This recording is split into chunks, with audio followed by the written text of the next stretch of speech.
With the recent acquisition of Cameron Payne from the Phoenix Suns, a lot of Spurs fans are asking, will he start the season? We're going to talk about that and the trade itself right now. I don't ever slow up, no I don't take I got no love for the fakeness. If you wanna play tough and wanna hate this, I'll always show up and make a statement. What is up, San Antonio Spurs fans? Welcome to TSR Sports. Well, the Spurs traded for Cameron Payne last night. Unfortunately, I couldn't get to a video yesterday, so I'm doing it today. I want to talk about the trade, what I think is going to happen with him. While I'm doing so, drop a comment down below.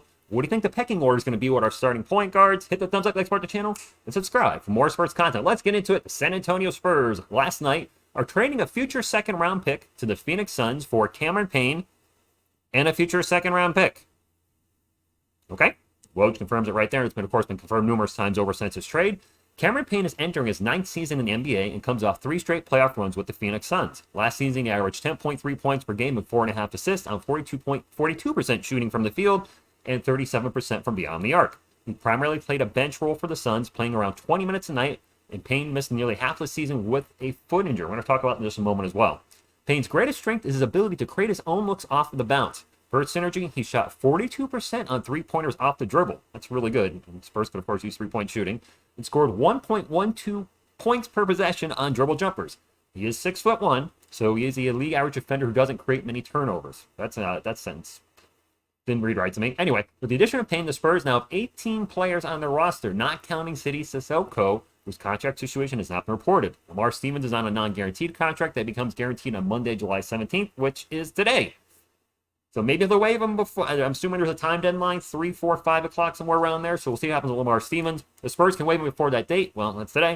Dominic Barlow is still a restricted free agent who could be brought back on a two-way deal. And I do want to see Don Barlow come back based on what I saw in the Summer League. NBA rosters must be cut down to 15 players and 3 two-way spots before the start of the season. So we are over right now, but we have time to move pieces around, if you will. Cameron Payne is on a $6.5 million expiring contract. This is the last year of his contract, making him a valuable asset to get to contending teams. We're going to talk about that more in the future as well, or more in a moment. He, like Bullock and Osman, could be flipped for other assets this offseason or at the deadline next year. So Cameron Payne. Let's first talk about our point guard situation. Going into the season, Spurs fans, I think we all thought it would be Trey Jones, Devontae Graham, and Blake Wesley, but we weren't sure who would start when the season starts. Could they actually have Trey come off the bench and start Jeremy Sohan in kind of a hybrid point guard power forward role, so he's essentially point forward? And a lot of Spurs fans, myself included, thought the starting lineup would be Zach Collins, Victor Wembanyama, Kellen Johnson, Demisel, and Sohan at the point forward spot. This kind of mixes up the point guard situation because now we have Cameron Payne here on the roster. I think what's going to likely happen is this might be by a point guard by committee with the San Antonio Spurs. Whoever's playing well, will he be getting the start or be the primary backup? I do think Blake Wesley, after Summer League performance, well, he had some high spots. He had some rough spots as well, Spurs fans. I think he's going to be spending some time in Austin when the season starts. So I think that the primary point guards on the roster will be Trey Jones, Devontae Graham, and now Cameron Payne. Will any of them start? I have no idea what the Spurs are going to do in the start of the season. So right now, it's just kind of a play it by ear and see what happens. As far as Cameron Payne, we mentioned he's already played 8 years in the NBA, and he's only played 327 games. I looked up his injury history. He has a long injury history of ankle and foot issues. So that is certainly a red flag. He's pushing 30 years old, so he's not really in a rebuild timeline. So I think what's going to happen, as they said in the article on Pounding the Rock, I'll share the link below, as I always do.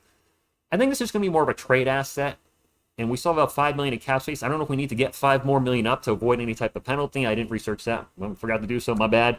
But I think this is going to be a trade piece like last year with Josh Richardson, Jakob Poeltl, etc. He's going to be one of those players where he's on the roster. Maybe they'll try to showcase him a little bit and then trade him before the deadline to a playoff team that could use a solid backup point guard, a three-point shooter, etc. So that's what I see what's happening. However, I would not be shocked, especially if there is maybe an injury here or there for our Spurs this season, that if he doesn't get a start or two to showcase his talents, maybe even more. Again, it's a deal that doesn't really move the radar a lot. I think he's going to be gone before the trade deadline. I think Doug McDermott, Cedi Osman, Lars Stevens, I think we're going to unload a lot of these vets we took in, the contracts, these expiring contracts we took in recently. I think a lot of those guys are going to get unloaded for probably more draft capital, or who knows, maybe a young talent who hasn't had a chance to shine, hasn't had a chance to develop, and we'll try to get one of those developmental prospects with these veterans. But it's a move, and at least the Spurs are making moves. We're so used to nothing happening with the Spurs. Well, it's not a big move, it's a move, and it's something to talk about. So that's all I got today. Let me know your thoughts below. Is he going to start? bench or just going to be traded? Is he going to be traded before the even starts? I don't know. Let me know, Spurs fans. Love hearing what your thoughts are. I thank you all for tuning in. And good news for a lot of you, I can't yell Go Spurs Go anymore the way I used to because this new microphone does not like it and it completely just shuts off when I do it. So thank you for tuning in. And as always, Go Spurs Go. And when I feel like this, I'm immortal. When I feel like this, I'm immortal.